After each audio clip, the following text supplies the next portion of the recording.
Et je demanderai à deux personnes qui peuvent élever leur voix et remercier le Dieu qui nous a accordé la vie, le Dieu qui nous a donné le souffle de vie, le Dieu par lequel nous nous sommes rassemblés en ces lieux, c'est-à-dire Jésus-Christ qui est le sujet de cette rencontre. Il t'a donné la vie, il t'a donné le souffle de vie, il t'a protégé, il a gardé ta maison, ta famille. Peux-tu ouvrir ta bouche, élever ta voix et lui dire un simple merci?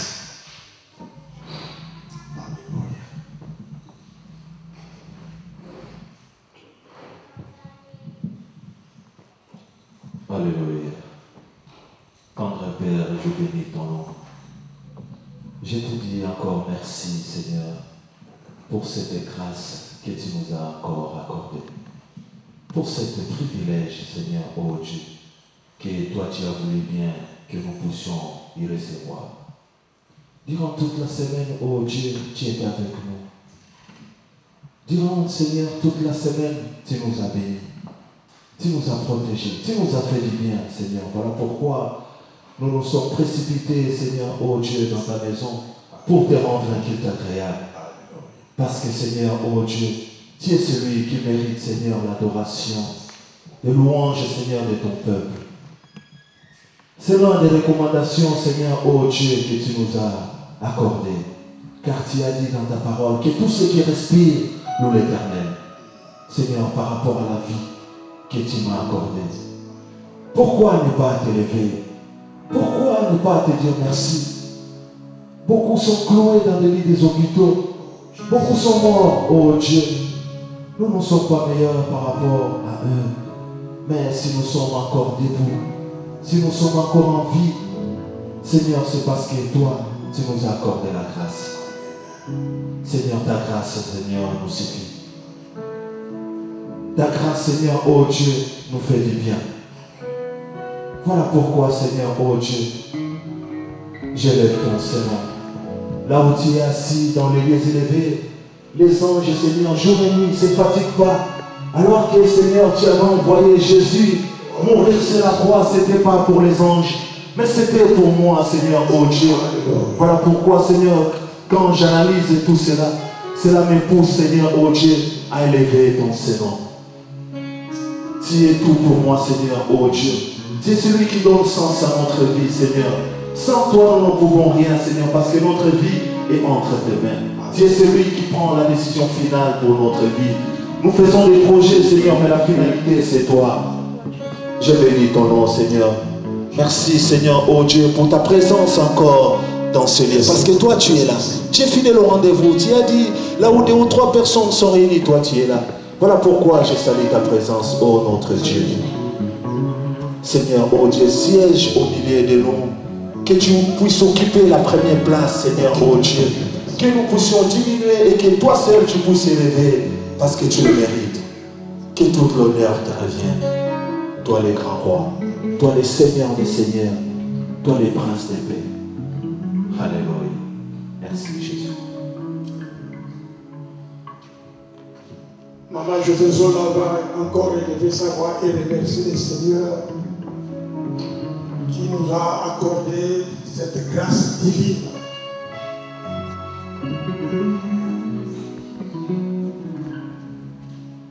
Merci le prince de paix. Merci Joshua Machina. Je te bénis au grand Dieu.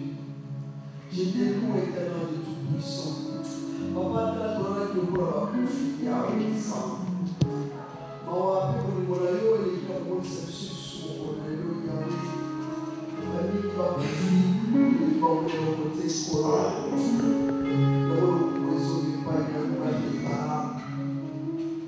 Massage les hommes à bout, c'est pas un peu. Il y a des combats de l'édition, papa, ils étaient à casse la mission de Yahweh. Yahweh dit à quel mot ils ont à mon canal parce que tu es Dieu. Tu nous connais, papa. Vous voyez l'édition à Congo, la mission.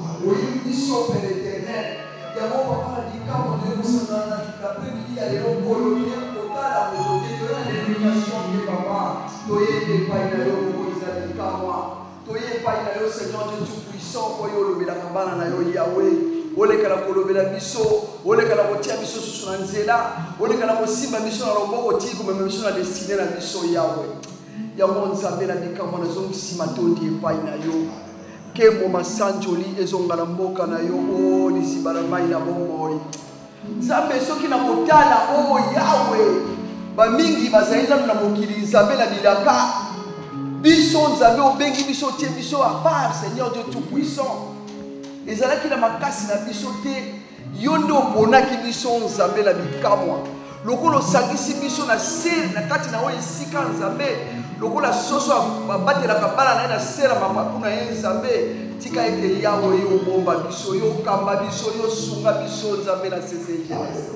yo kamba o yawe na bikamwa parce que tu es Dieu et tu le resteras pour l'éternité papa lokumu yetu epai na yo mpona libela na libela ozali nzambe merci Seigneur Jésus. Oui, Jean pouvait dire, moi je vous baptise d'eau, mais celui qui vient après moi, lui il baptise du feu et de l'esprit. Bien aimé, sans l'Esprit Saint de Dieu, nous ne pouvons rien. Il a dit, voilà pourquoi il a dit, il fallait que moi je m'en aille, que je retourne au ciel, afin que je puisse vous envoyer le Saint-Esprit qui restera avec vous. Bien aimé, tu ne recevras rien tant que tu n'es pas rempli du Saint-Esprit. C'est le Saint-Esprit qui opère des miracles dans nos vies. Voilà pourquoi je te conseille que tu invoques la puissance du Saint-Esprit. Que tu invoques le Saint-Esprit qui est lui-même Dieu, qui puisse te remplir de son esprit afin que tu puisses avoir cette connexion divine, que tu puisses avoir la connexion, que tu puisses avoir la réponse à ce dont tu as besoin. Alléluia. Amen. Nous allons prier et nous allons demander la présence du Saint-Esprit. Prions tous, bien-aimés, que le Saint-Esprit puisse prendre toute la place, bien-aimés. Merci Saint-Esprit de Dieu. Merci Seigneur, alléluia. Tu nous as permis, Seigneur, tu as dit que tu es le Seigneur et que tu nous enverras de l'Esprit. Voilà pourquoi nous te demandons, Papa, que tu puisses nous remplir de ton esprit de chacun de nous, Seigneur, afin que nous obtenions au Yahweh la victoire. Car c'est le Saint-Esprit qui opère. C'est le Saint-Esprit qui nous donne la victoire. Sans toi, mon cher Saint-Esprit, tu nous crois que tu es Dieu.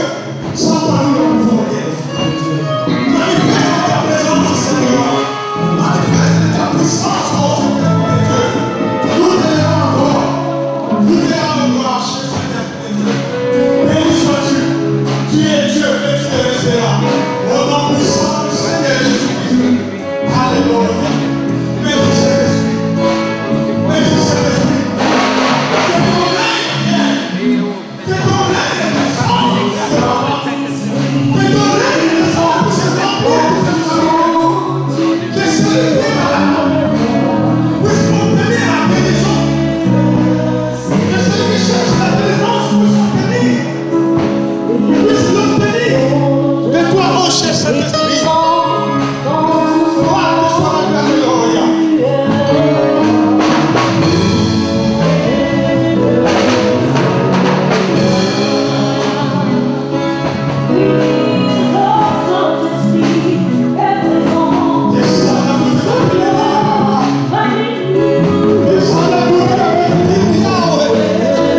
Nous avons besoin de sentir ta présence. Nous avons besoin de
Notre Père Céleste, tu étais le premier à manifester ton amour, la raison pour laquelle nous sommes là. Merci encore une fois de plus pour cette grâce et ce privilège que tu nous as accordé d'être compté parmi les vivants et d'être parmi tes enfants, tes élus. C'est que tu as prédestiné d'avance, avant même que le monde soit créé, tu nous avais connus et tu nous avais choisis. Oh, quel choix d'être appelés enfants de Dieu. Oui, ils se sont appelés enfants de présidents, de ministres, mais aujourd'hui ils sont ex-enfants de présidents, ex-enfants de ministres. Mais jamais nous qui sommes tes enfants, un jour on nous appellerait ex-enfants de Dieu. Nous le resterons tant que ton amour est là. Merci au Père. Merci pour la santé, la vie. Merci encore pour tout ce que tu fais dans nos foyers. Nous te célébrons. Nous te rendons grâce. Nous te couronnons roi dans cet endroit. Toi qui règnes éternellement, ô Dieu de gloire, nous te bénissons. Te disons encore un grand merci, ô Dieu de gloire.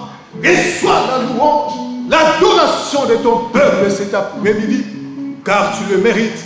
Tu le mérites, ton peuple est reconnaissant cet après-midi, en venant encore une fois de plus dans ta présence, pour te dire merci.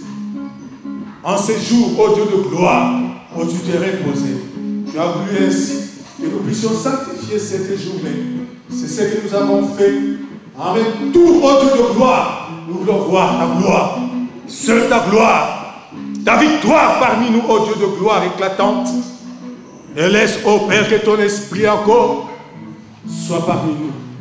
Béni sois-tu, ô Dieu de gloire, pour tes anges qui t'entrent. Merci encore une fois de plus pour les sangs de Jésus qui nous couvrent. Merci encore une fois de plus, ô Père, pour tout ce qui va se passer en ces lieux. Nous te disons un grand merci. Et nous t'acclamons très fort dans le nom de Jésus.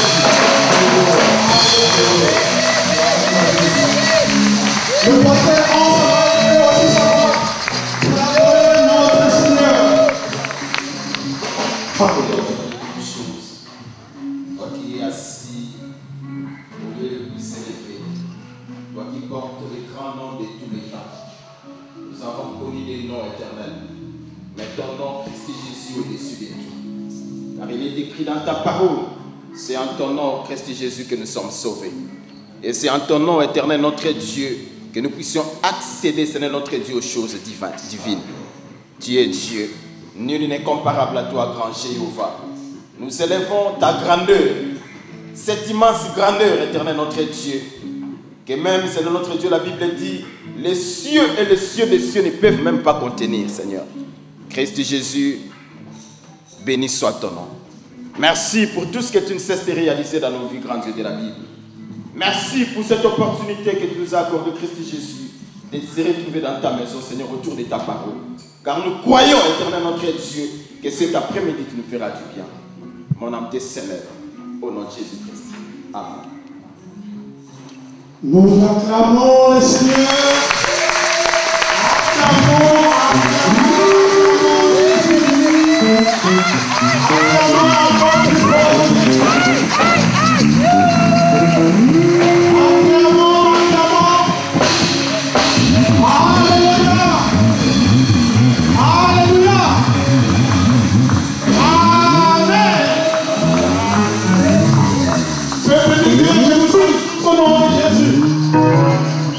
on en profite pour que vous puissiez saluer votre frère et votre soeur qui est à vos côtés.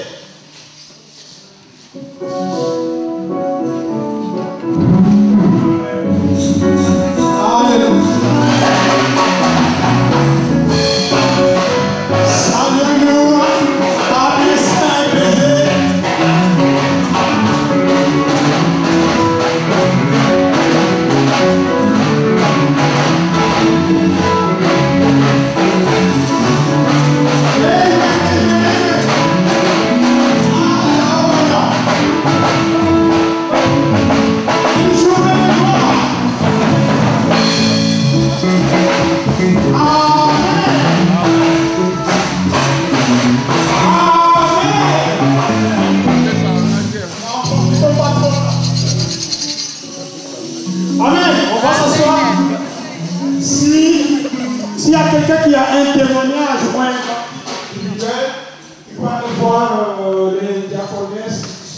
prière. Amen. Je demanderai aux chants qui puissent, pendant que nous sommes bien assis, on va écouter les chants, nous entonner un cantique.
Alléluia. Il est vivant. Il est vivant. Qui acclame dans le Seigneur. Il est vivant. Il est vivant. Alléluia. On va bien danser. Pour réveiller un peu nos frères, parce que je sens qu'ils dorment.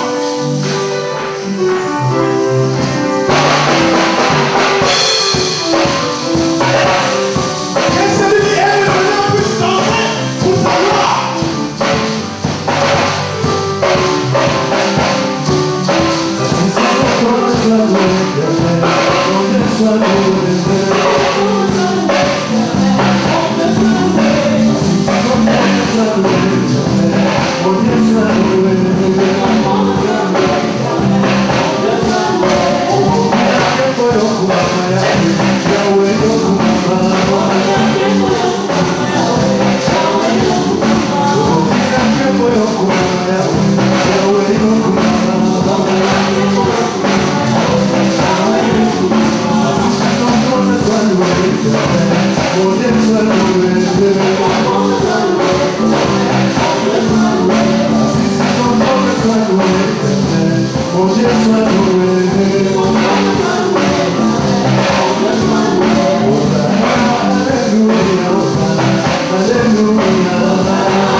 Est-ce qu'on peut s'asseoir?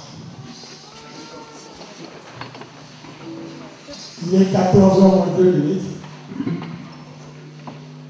Nous allons bientôt passer à la parole. Voilà pourquoi j'appelle celui qui a la cruche cet après-midi.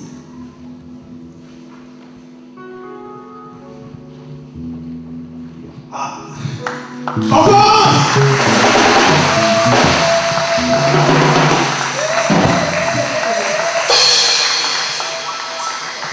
Acclamons pour le Seigneur!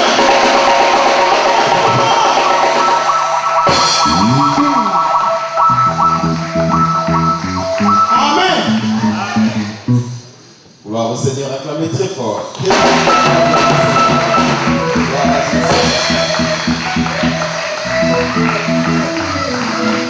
J'ai béni richement le chant parce qu'ils m'ont fait revivre les années 90 quand on a crié au Seigneur. Amen.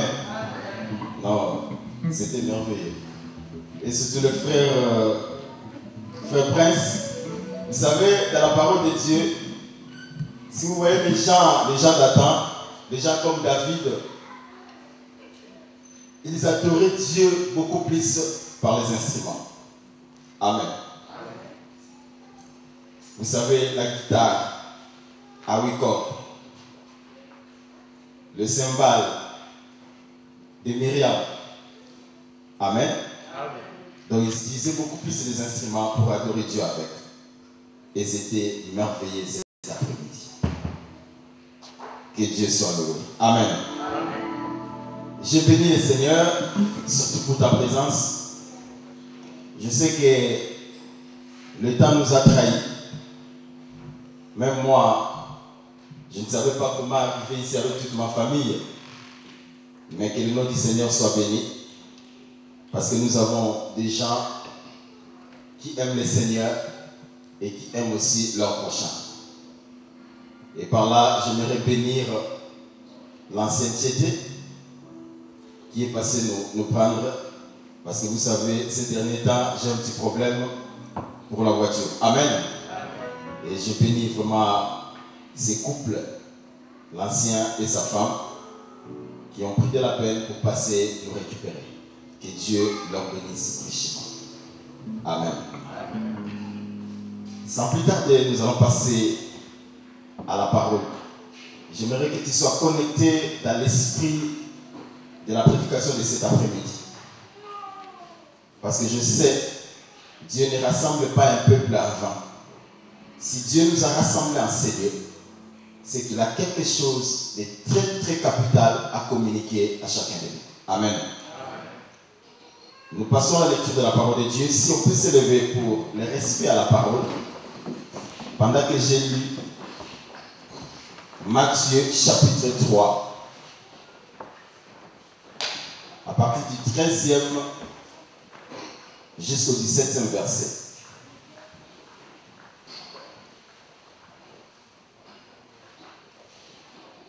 Je lis au nom du Seigneur Jésus-Christ.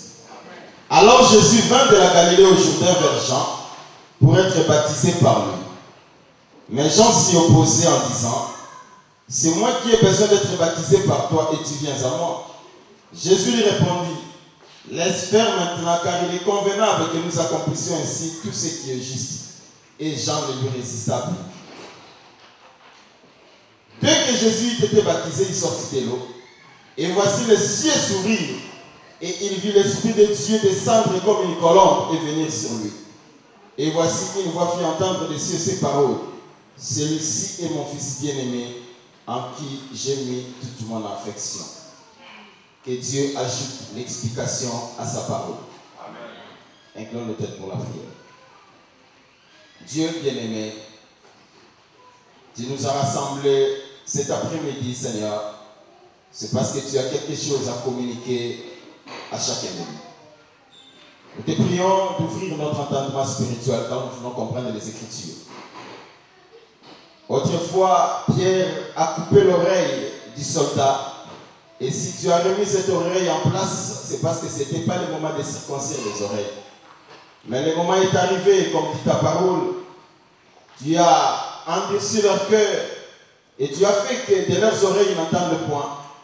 Parce qu'il y avait un peuple bien destiné pour comprendre ces choses. Et ce peuple, c'est nous. Circoncis, Seigneur, les oreilles de tes enfants. Circoncis le cœur de tout un chacun de nous, afin que la parole puisse passer de l'oreille jusqu'au cœur et que cette parole se fasse chère à nous. Bénis les lèvres qui vont parler. Bénis, Seigneur notre Dieu, l'assemblée de cet après-midi. Que l'onction puisse commencer du haut de la chair jusqu'à la dernière chaise, au nom de Jésus-Christ. Amen. Acclamez pour la parole de Dieu, veuillez vous asseoir. Que Dieu soit loué. Je prends pour thème du sermon de cet après-midi la nature de l'agneau. J'aimerais parler de la nature de l'agneau. Nous venons de lire la parole de Dieu. Je sais que ce texte est beaucoup plus utilisé par beaucoup de prédicateurs, par beaucoup des hommes de Dieu. Il parle de ce texte beaucoup plus sur le baptême chrétien. Ce texte est utilisé pour montrer au peuple de Dieu le modèle du véritable baptême qui est le baptême par immersion. Parce que c'est ce baptême que Jésus est passé. Et c'est ce baptême que Jean baptisait les gens. Mais cet après-midi, moi je vais utiliser ce texte, non pour parler du baptême, mais j'aimerais parler d'autre chose. Et je vous prierai d'être très très attentif pour comprendre chaque révélation cachée dans ces textes. Amen. Amen. Parce que c'est un texte qui cache beaucoup de révélations. Et vous savez, j'aime beaucoup parler de ces langages-là, parce que je sais, au temps où nous sommes, nous vivons les derniers moments de l'histoire de la Bible, les derniers moments de l'histoire du monde. C'est-à-dire, il est avantageux pour nous de comprendre le langage de Dieu. Parce que quand Christ va revenir, il va appeler son peuple par un langage. Et c'est ce langage-là que le peuple de Dieu est censé de découvrir, de connaître, pour que ce jour-là, qu'il ne soit pas surpris. Amen. Que Dieu soit loué. On va parler sur ces choses, même prochainement, quand on va toucher sur le retour du Christ, l'enlèvement, tout ça. Parce que vous savez, l'histoire des 10 vierges, dans la nuit, ils ont entendu une voix. Et c'est cette voix qui leur a permis de se réveiller du sommeil pour sortir. Amen. Donc, il est avantageux pour nous de connaître cette voix-là. Que Dieu soit loué. La Bible nous parle de l'homme de Jean qui avait comme lieu du travail, le lieu où il exerçait son ministère ou la fonction que Dieu lui a donnée, c'était le Jourdain. Et Jean était là, il attendait que les gens viennent à lui pour se faire baptiser. Et le baptême de Jean, pour nous faire comprendre, ce n'était pas un baptême chrétien. Mais le baptême de Jean, c'était le baptême de la repentance. Je ne parle pas du baptême, mais j'aimerais juste vous faire savoir ces choses. Amen. Le baptême de Jean, c'était le baptême de la repentance. C'est-à-dire tous ces gens-là qui venaient vers Jean pour se faire baptiser, c'était pour qu'ils passent par la repentance. Et pendant que Jean faisait son travail, il voyait les différentes personnes qui venaient vers lui. Mais ce jour-là, c'était un jour spécial. Un jour différent des autres jours. Il a vu des gens venir vers lui, mais ce jour-là, il a vu une personne différente de tous ceux-là qui venaient vers lui. Il voit Jésus s'approcher vers lui pour se faire baptiser. Et Jean savait que toute personne qui venait vers lui pour se faire baptiser, c'était des pécheurs. C'est pourquoi à chaque fois que les gens venaient pour se faire baptiser, ils criaient « Race de vipères, qui vous a appris de fuir la colère de Dieu ?» Parce qu'il traitait tous ces gens-là de pécheurs. C'est-à-dire qu'ils venaient pour être lavés de leurs péchés. Mais il voit quelqu'un qui vient vers lui sans péché, mais qui veut passer par ce baptême-là de la repentance.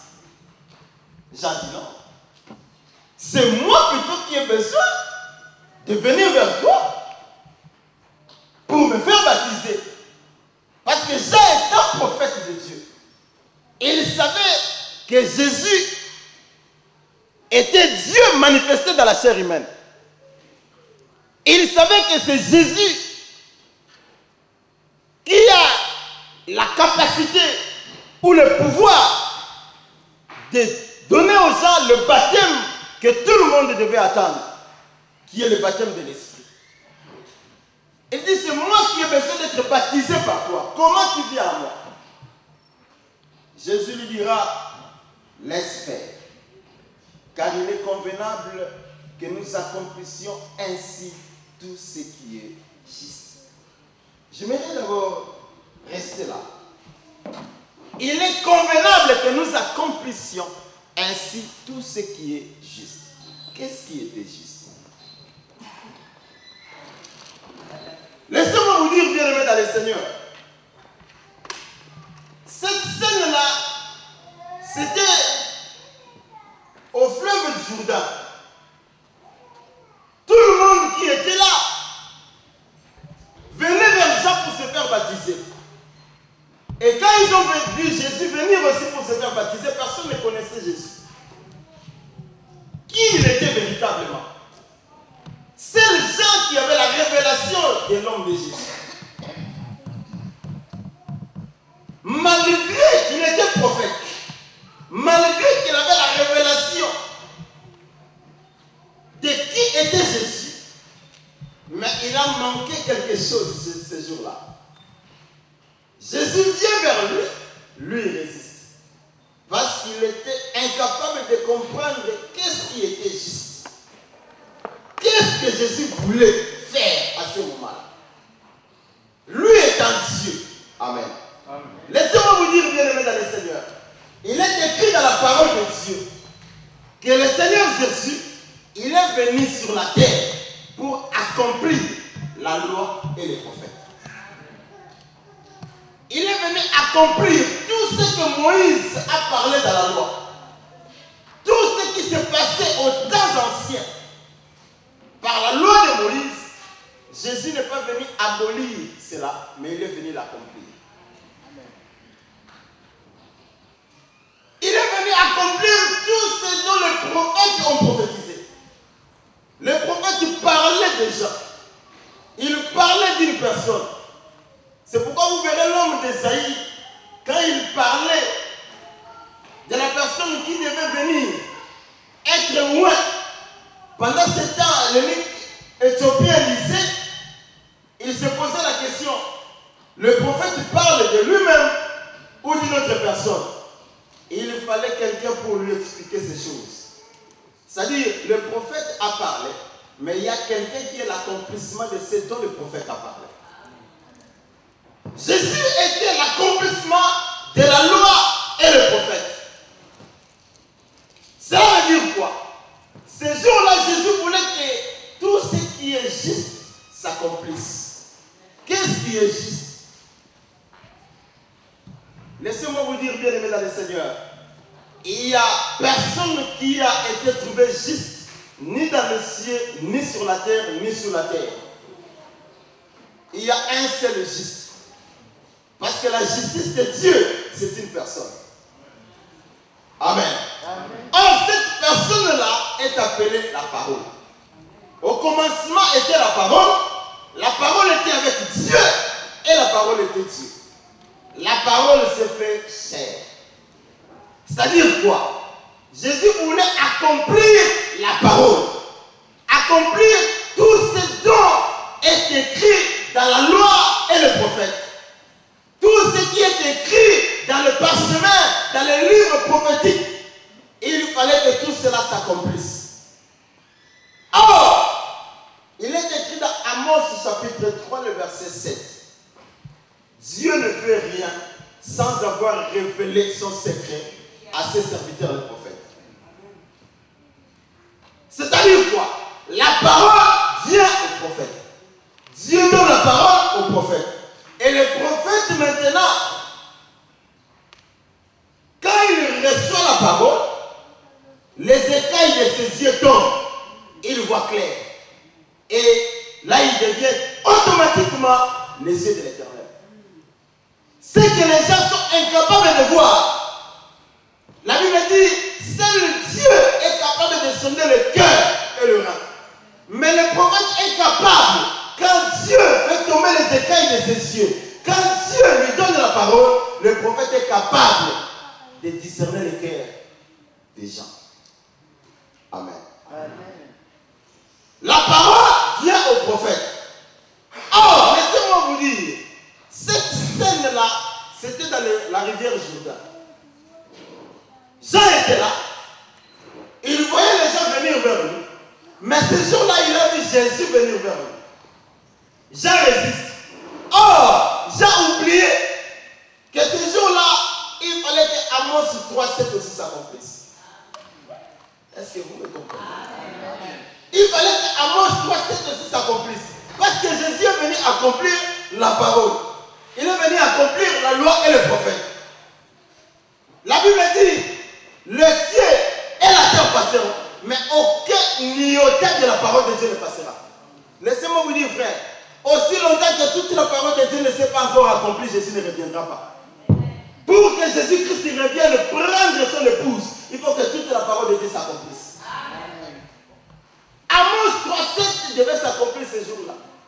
La parole vient au prophète. Or, Jésus, c'était la parole faite chair. Jean était le prophète. C'est-à-dire, quand Jésus venait vers Jean pour se faire baptiser, c'est la parole qui allait vers le prophète. Alléluia. Amen. Alléluia. Amen. Je vois le frère, il rigole. Vous savez quoi? Moi j'aime bien quand je parle. Tu comprends quelque chose. Tu jubiles. Amen. Amen. J'aime pas solliciter les amens. Dites amen. J'aime pas. Alléluia. Amen. Si tu es connecté dans l'esprit de la parole, laisse-moi te dire, personne ne va te dire, dis amen. Tu vas te lever, dire amen. Nous avons prêché dans certains endroits. Les gens debout, ils écoutent la parole de Dieu debout, et ils jubilent, et ils acclament pour la parole du Seigneur. Pourquoi? Parce qu'ils comprennent les choses que nous disons. Alléluia. Amen. La parole vient au prophète. C'est-à-dire, quand Jésus allait vers Jean pour se faire baptiser, Jésus n'allait pas pour être baptisé, c'est-à-dire passer par le baptême de la repentance. Or, le baptême de la repentance c'est pour le péché. Jésus n'est pas péché. Que les gens sont incapables de voir. Capables de voir ce qui est au-delà du voile, c'est-à-dire derrière le voile. Là où nous sommes, personne ne peut voir ce qui se passe dehors. Mais c'est le Dieu, c'est ce qui se passe dehors. Et le prophète, si Dieu nous ouvre les yeux, il est capable aussi de voir ce qui se passe dehors. Et nous dire, il ne faut pas sortir. Parce que dehors, il y a des gens qui attendent peut-être celui-là ou celui-ci. C'est pourquoi vous verrez l'homme d'Agabus, le prophète de la Nouvelle Alliance. Parce que les gens croient que le prophète c'était seulement dans l'ancien temps. Agabus a vu une ceinture qui traînait par terre. Il ramasse la ceinture, il s'est mis avec. Et il donne la prophétie. Le propriétaire de cette ceinture, là où il va aller, on va l'éliminer. Et la ceinture, c'était la ceinture de Paul. Et là où Paul est allé, on l'a libéré. Alléluia. C'est un prophète. Amen. Alléluia. Amen. Le prophète, quand il reçoit la parole, les écailles tombent de ses yeux et il voit ce que les gens sont incapables de voir. Et ce jour-là, quand Jean a reçu Jésus dans la rivière Jourdain pour se faire baptiser, la parole est venue vers le prophète, c'est-à-dire Jésus-Christ de la parole est allé vers Jean le prophète. Et la Bible dit, le lendemain, pendant que Jean continuait à faire son service, il voit Jésus passer de loin. Et tout le monde qui voyait Jésus passer, il voyait un jeune homme habillé en robe blanche, un jeune homme beau, de 30 ans, un jeune élégant. Mais Jean regarde, il dit, voici l'agneau de Dieu. Tout le monde voyait un homme, mais Jean vit un animal. C'est ça un prophète. Alléluia. Amen. Tout le monde voit un homme, un jeune homme beau de 30 ans. Mais Jean voit un animal. Il dit, voici l'agneau de Dieu qui ôte le péché du monde. Cela veut dire quoi? Quand Jésus est venu vers Jean pour se faire baptiser, c'était un animal qui est venu se faire laver. Alléluia. C'était un animal qui est venu se faire laver. Or, j'ai dit, Jésus est l'accomplissement de la loi et les prophètes. Il a accompli Amos 3:7. C'est-à-dire qu'il a accompli une prophétie. Et il devait aussi accomplir la loi parce qu'il est l'accomplissement de la loi et des prophètes. Or, dans la loi, il est dit ceci. Si quelqu'un pêche, ou si un peuple pêche, et veut recevoir le pardon de Dieu, qu'est-ce qui va se passer? Ce peuple-là va emmener un animal au sacrificateur. Et cet animal-là doit être sans tache. Cet animal-là doit être pur. Et l'animal, ou les animaux qu'on utilisait dans l'ancien temps, il y avait aussi l'agneau. Il y avait des chevaux. Amen. Et on choisissait des animaux qui sont purs, sans tache. Et avant que l'animal soit sacrifié, l'animal devait d'abord passer par le lavage d'eau. Alléluia.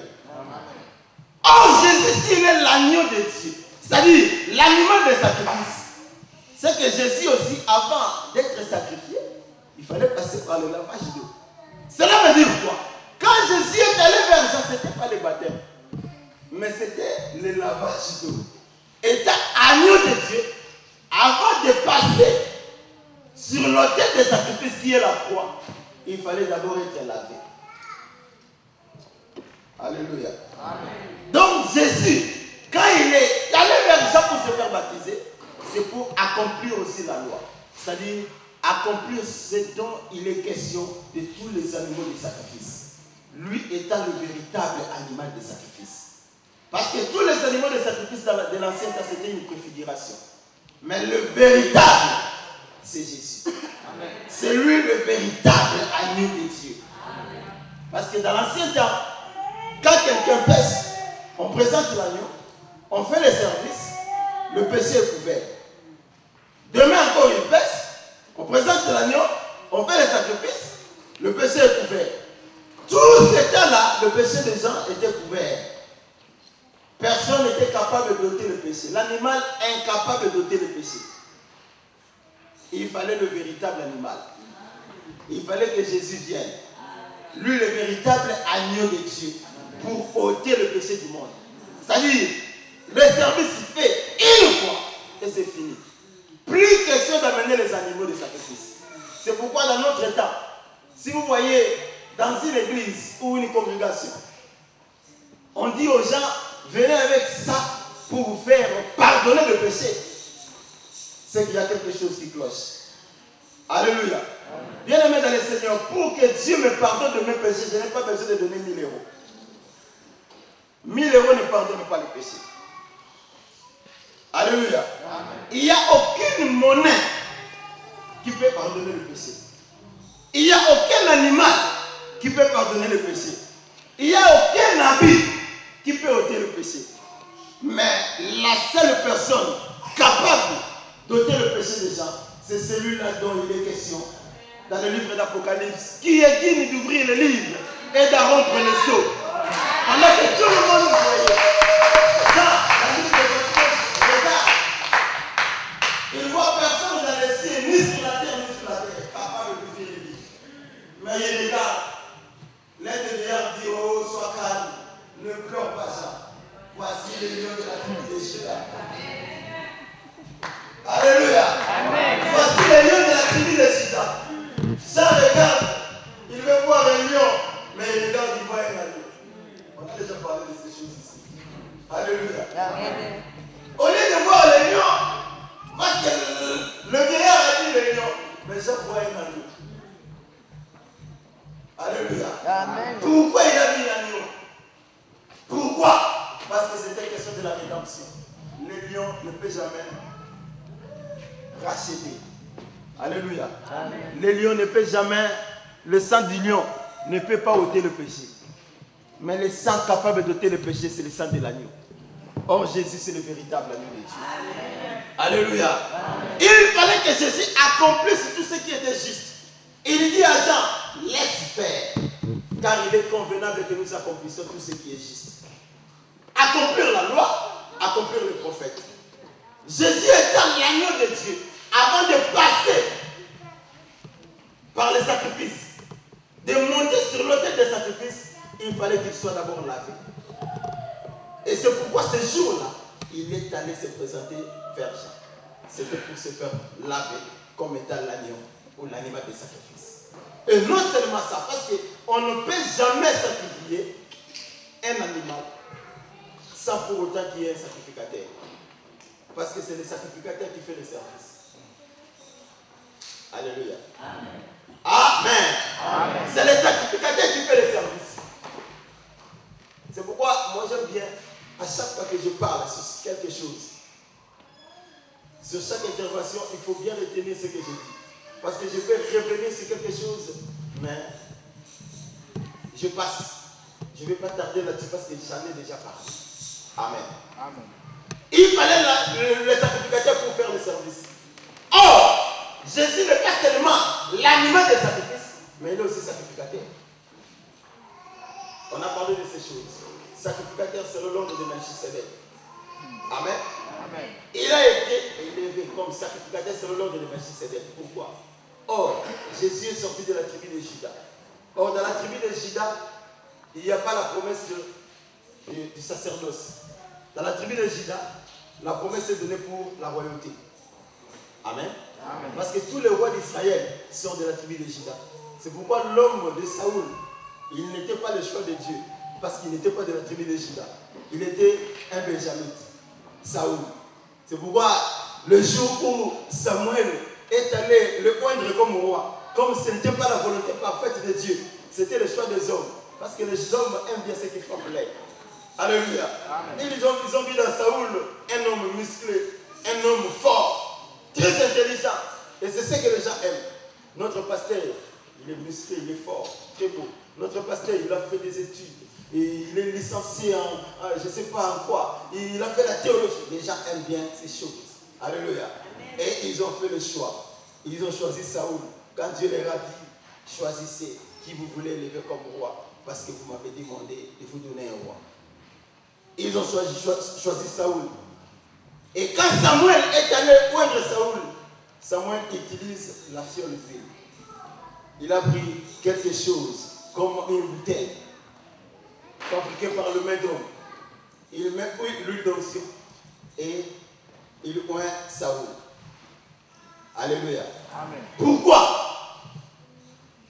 Parce que c'était le choix des hommes. Ce n'était pas la volonté parfaite de Dieu. Mais quand l'homme, selon la volonté de Dieu, l'homme selon le cœur de Dieu, l'homme que Dieu voulait élever réellement comme roi sur Israël, parce que le véritable roi sur Israël doit sortir de la tribu de Juda. Et David, il est de la tribu de Juda. Quand David était élevé comme roi, Dieu a envoyé Samuel plutôt, pour le oindre. Samuel étant prophète de Dieu, il savait ça c'est le choix de Dieu. Il n'a pas amené la fiole d'huile fabriquée par les mains d'homme. Parce que ça, ce n'est pas la royauté qui vient des hommes. Il a amené la corde. Pourquoi la corde? Parce que c'est quelque chose de la création. C'est quelque chose que Dieu lui-même a fait. Parce que la corde vient de l'animal. L'animal, c'est la création de Dieu. Cela veut dire, cette royauté, c'est Dieu qui l'a voulu. Amen. Alléluia. Alléluia. Laissez-moi vous dire, Jésus-Christ est établi comme sacrificateur selon l'ordre de Melchisedec. Mais il n'était pas de la tribu de Lévi. Parce que les sacrificateurs sortent de la tribu de Lévi.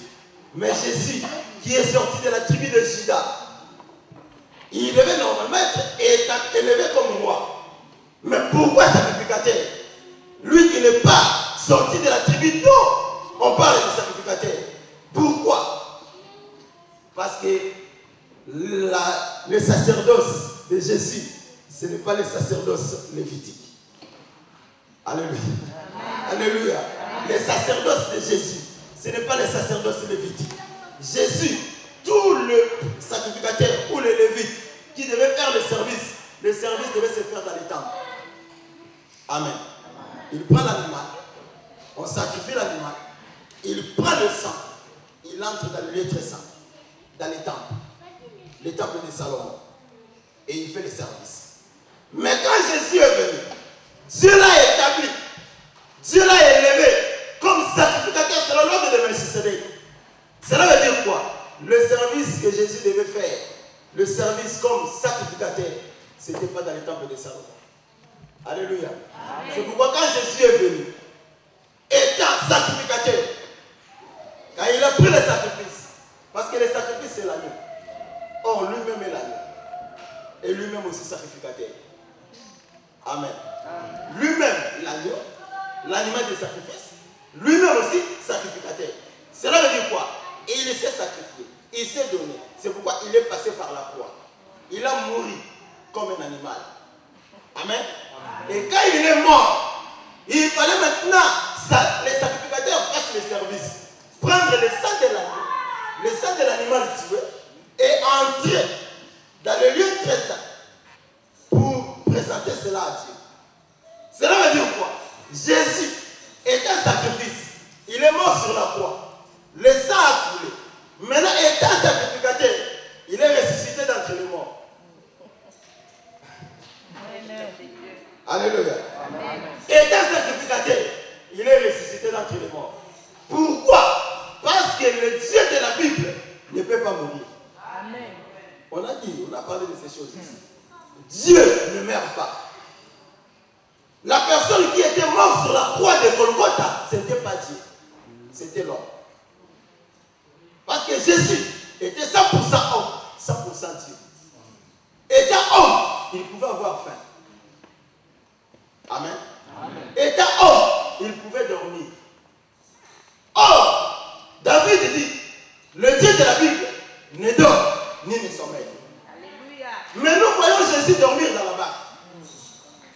Ce n'est pas Dieu qui était endormi. Ça, c'est l'homme. Alléluia. Amen. Ça, ce n'est pas Dieu qui dormait. C'est l'homme. Mais étant Dieu, il a calmé la tempête. Alléluia. Amen. Étant homme, il pouvait dormir dans la barque. Pendant qu'il y avait la tempête. Pendant que la barque voulait s'enfoncer dans l'eau. Mais étant Dieu, il calme la tempête. Parce que toute la création entend la voix de son créateur. La tempête a des oreilles. Et la tempête a écouté la voix de son maître. Et ça s'est calmé. Alléluia. Sur la croix, l'homme qui était mort, c'était Jésus. Or, établi comme médiateur entre les hommes et Dieu. Amen.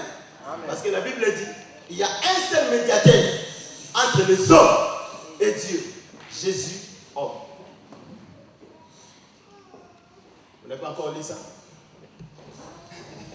Alléluia. Amen. Le médiateur entre les hommes et Dieu, ce n'est pas Jésus-Christ. Jésus, homme. La parole sait partager les choses. La parole sait faire, comment on dit, la différence des choses. Amen. Jésus, homme, c'est lui le médiateur entre les hommes et Dieu. Le Christ, c'est le one. Amen. Le Christ, c'est le one. Or, le one vient de l'onction. L'onction, c'est l'esprit. C'est-à-dire le Christ, c'est l'esprit. Or, l'esprit, c'est Dieu. Car Dieu est esprit. Amen. C'est pourquoi quand Jésus est mort, il est allé dans le tombeau. 3 jours après, la Bible dit, l'Esprit de Dieu l'a ressuscité d'entre les morts. L'Esprit de Dieu a ressuscité Jésus d'entre les morts. C'est-à-dire, bien que c'est un homme, mais il n'est pas comme tous les hommes. Il n'est pas un homme ordinaire. Le corps que Jésus avait, c'est le corps de Dieu. Dieu a formé ce corps pour accomplir quelque chose. Laisse faire, car il est convenable que nous accomplissions ainsi tout ce qui est juste. Jésus est venu sur terre dans un corps de chair, mais ce corps, Jésus ne l'a pas pris ici sur la terre. C'est pourquoi la Bible dit, avec ce corps que nous avons, c'est un corps mortel, un corps corruptible. On ne peut pas hériter le royaume de Dieu avec ce corps. C'est pourquoi l'homme est poussière, retournera dans la poussière. Est-ce que vous comprenez ces choses?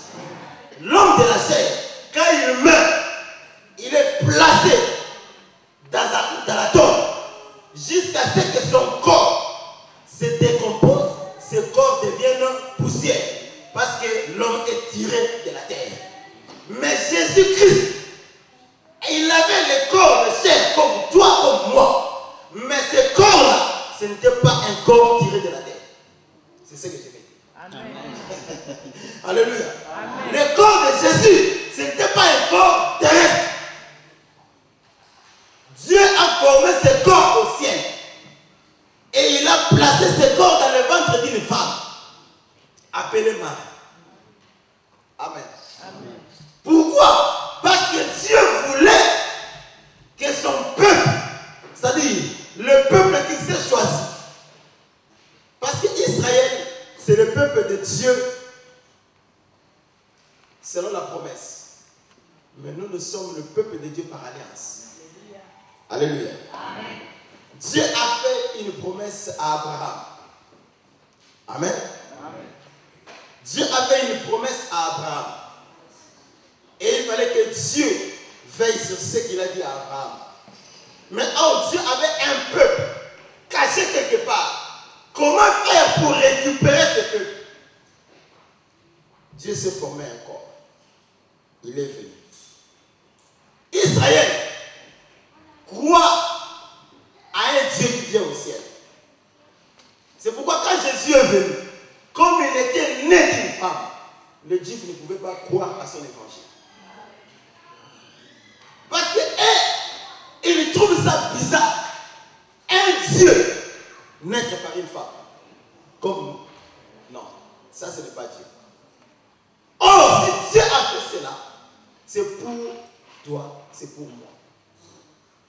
Pour que Israël ne comprenne pas ces choses. Et c'est pourquoi Israël, là où la Bible dit tout Israël sera sauvé, quand Jésus va revenir comme Dieu, c'est-à-dire il quitte le ciel, les Juifs vont voir le ciel s'ouvrir, Jésus descend sur la montagne de Sion, s'établir là. Là, ils vont croire que non, ça c'est notre Dieu. Alléluia. Alléluia. Jésus est élevé comme sacrificateur selon l'ordre de Melchisedec. Or, il est sorti d'une tribu dont il n'était même pas question du sacrifice et du sacerdoce. Mais ce jour-là, Dieu l'a établi comme sacrificateur selon l'ordre de Melchisedec. C'est pourquoi quand il est venu vers les champs, c'était pour accomplir aussi cette écriture. Amen. Amen. Pour accomplir aussi cette écriture. Je ne suis pas seulement l'animal des sacrifices, mais je suis aussi sacrificateur. Or, un sacrificateur aussi, pour faire le service, il devait aussi passer par le lavage d'eau. C'est-à-dire, Jésus était lavé par Jean comme animal de sacrifice. Et il était aussi lavé en même temps comme sacrificateur. Et c'est pourquoi, après sa résurrection, comme Marie de Magdala a vu Jésus ressuscité d'entre les morts, il le regarde, il le voit comme un jardinier, mais il comprend non, ça ce n'est pas un jardinier, ça c'est Jésus. Il veut le toucher, Jésus lui dira ne me touche pas, car je ne suis pas encore monté. Alléluia. Ne me touche pas car je ne suis pas encore monté. Il faut que je monte vers mon Dieu qui est votre Dieu. Est-ce que vous comprenez ces choses?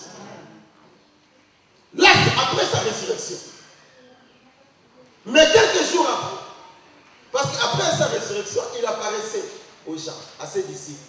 Quelques jours après, il a apparu à ses disciples à l'absence de Thomas. Les disciples vont dire à Thomas, nous avons vu le Seigneur, il nous a apparu. Thomas dira, si je ne le vois pas, le marque sur ses mains, si je ne touche pas, je ne croirai pas. Pendant qu'il parlait, Jésus les rappelle. Il dit, Thomas, regarde, viens, touche. Or, à Marie de Magdala, il a dit, ne me touche pas. Est-ce que vous comprenez ces choses? Ouais. Tout ça, c'est avant l'ascension. Parce que Jésus est monté au ciel une fois pour toutes. Assis à la droite de Dieu, c'était le jour de l'ascension, sur le mont des Oliviers. Mais tout ça se passe avant l'ascension, mais après sa résurrection. Marie ne me touche pas, Thomas vient toucher. Cela veut dire quoi? Il était déjà monté faire le service comme sacrificateur. Il est allé présenter le sang à Dieu comme sacrificateur. Et il est revenu. Alléluia. Amen. Alléluia. Amen. Est-ce que vous comprenez ces choses? Amen. Amen. Amen. Laisse faire, car il est convenable ainsi que nous accomplissions tout ce qui est juste. Il fallait accomplir la loi et les prophètes. Jésus est l'accomplissement de la loi et des prophètes. Tout ce dont les prophètes ont parlé à son sujet, il fallait qu'il accomplisse cela. Tout ce dont la loi parle à son sujet, il fallait que Jésus accomplisse cela. Amen. Amen. Et ce jour-là, quand il est allé vers Jean pour se faire baptiser, comme la Bible nous le montre, c'était la parole venait au prophète. Il a compris Amos 3:7. C'était l'animal qui devait passer par le lavage d'eau pour être prêt pour le sacrifice. C'était les sacrificateurs lavés par le prophète. Pourquoi? Pour être prêt aussi pour faire le sacrifice. Mais non seulement ça. Alléluia. Amen. Non seulement ça. Avant d'entrer, faire le service sur terre comme envoyé de Dieu, accomplir la volonté de Dieu. Amen. Et comme il est venu sur terre pour accomplir la volonté de Dieu, toute personne dans l'ancienne alliance, dans l'ancien temps, avant d'accéder au service de Dieu, avant d'entrer vers le service de Dieu, même le chant, même les anciens, dans l'ancien temps, avant d'exercer une fonction ou un service pour Dieu, il devait d'abord être loin. Alléluia. Alléluia. Amen. Amen. Il devait d'abord être loin. Or, quand Jésus est allé vers Jean pour passer par le baptême ou le lavage d'eau, c'était pour se préparer. Parce que l'onction ne pouvait pas descendre sans d'abord qu'il passe par le lavage d'eau. Amen. Amen. Et laissez-moi vous dire, bien aimé dans le Seigneur, notre Seigneur Jésus-Christ, étant l'animal de sacrifice, ou étant l'agneau de Dieu, ces jours-là, il y avait un véritable mariage entre l'agneau et la colombe. Amen. Amen. La nature de l'agneau. La nature de l'agneau. C'est ça le thème du message. Jésus étant l'agneau de Dieu, il avait une nature. Et pourquoi il prend seulement l'image de l'agneau? Parce que l'agneau, c'est un animal qui a des caractéristiques divines. Dans l'agneau, il y a la douceur. Dans l'agneau, il y a l'humilité. Et l'agneau ne mange pas n'importe quoi. Amen. L'agneau ne mange pas n'importe quoi. L'agneau mange les herbes vertes.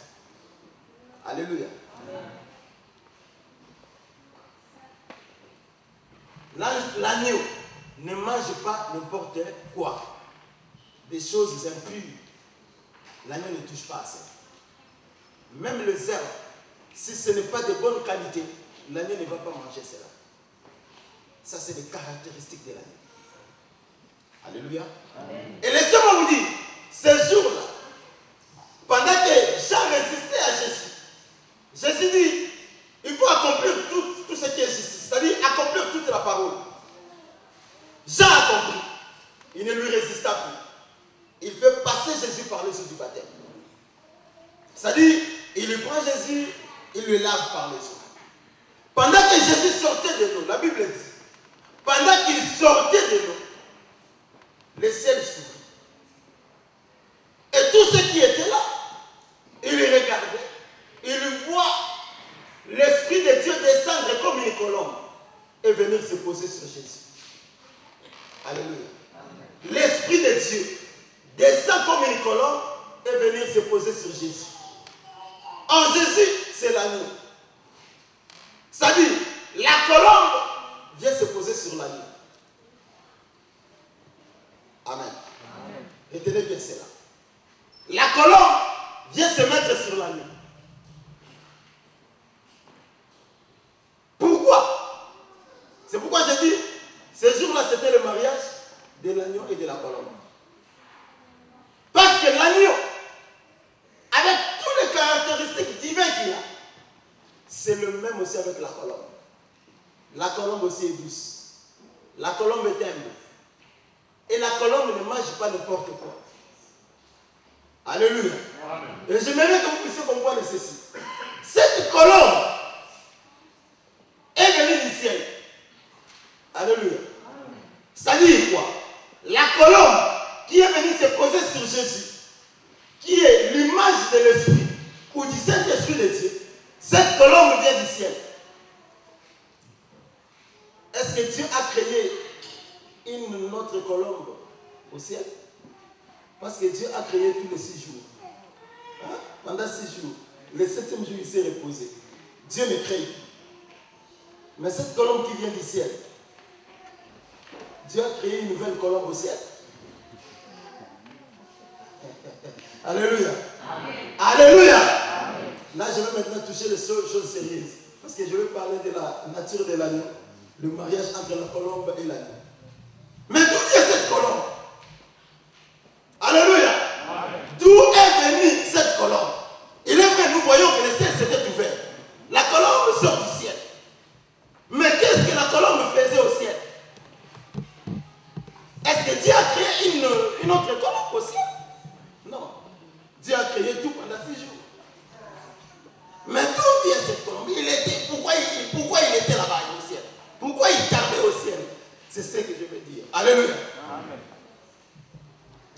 chapitre 3. Non, Genèse chapitre 8. À partir du 6e verset. Vous allez voir ça. Alléluia. La colombe là, il vient d'où? Genèse chapitre 6. Quelqu'un peut nous lire ça rapidement? Genèse 8 plutôt. 6e verset. Genèse chapitre 8. À partir du 6e verset. Et vous descendez jusqu'au verset 12. Rapidement. Quelqu'un peut nous lire ça? Nous lisons la parole au nom de Jésus-Christ. Amen. Amen. Genèse 8 à partir du verset 6. Au bout des 40 jours, Noé ouvrit la fenêtre qu'il avait faite à l'arche. Il lâcha. Retenez bien cela. Amen. On y va. Verset 8. Il lâcha aussi la colombe pour voir si les eaux avaient diminué à la surface de la terre.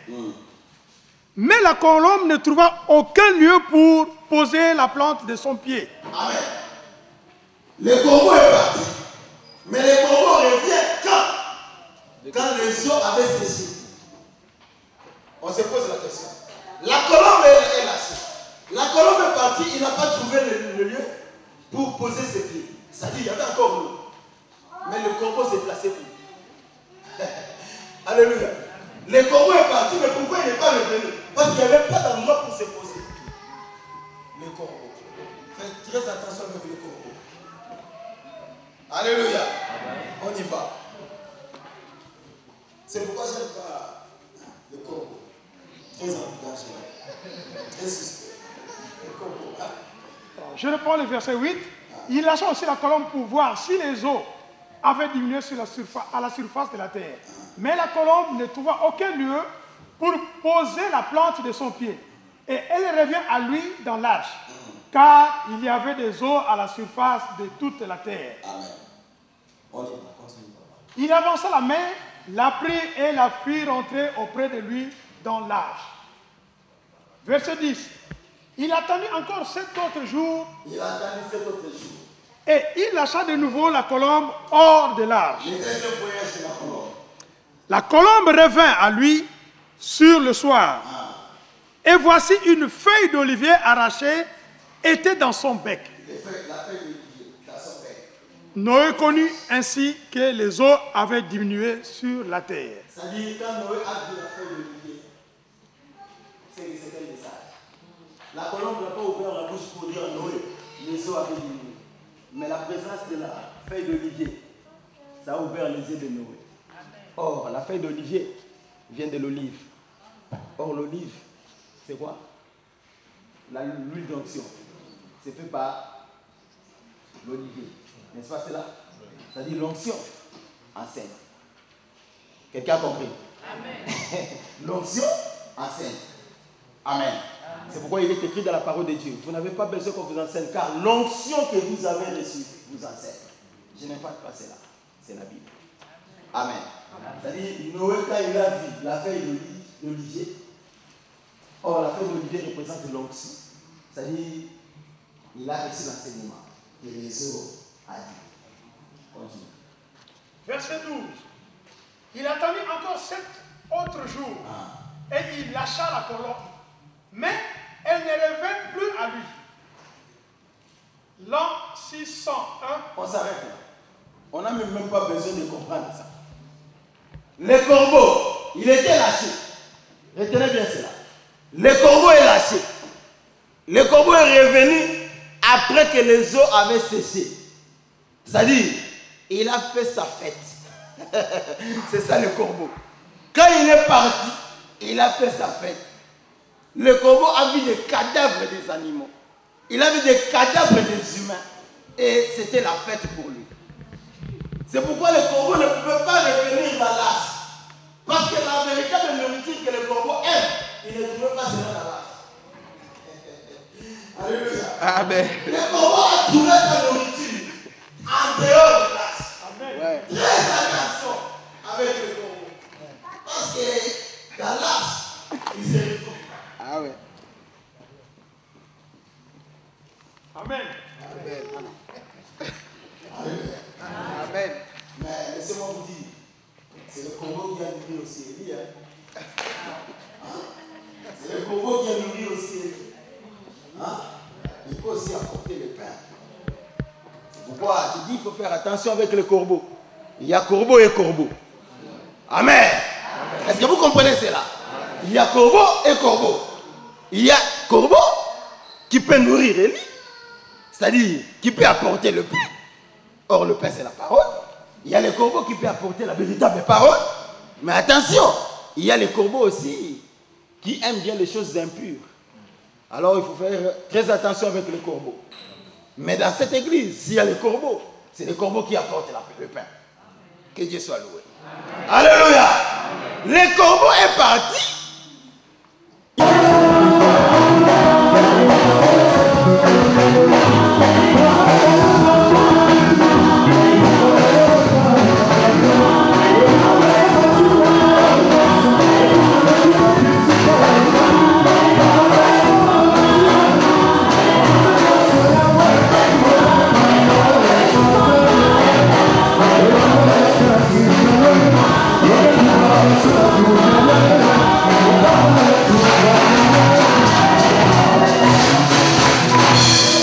Thank you.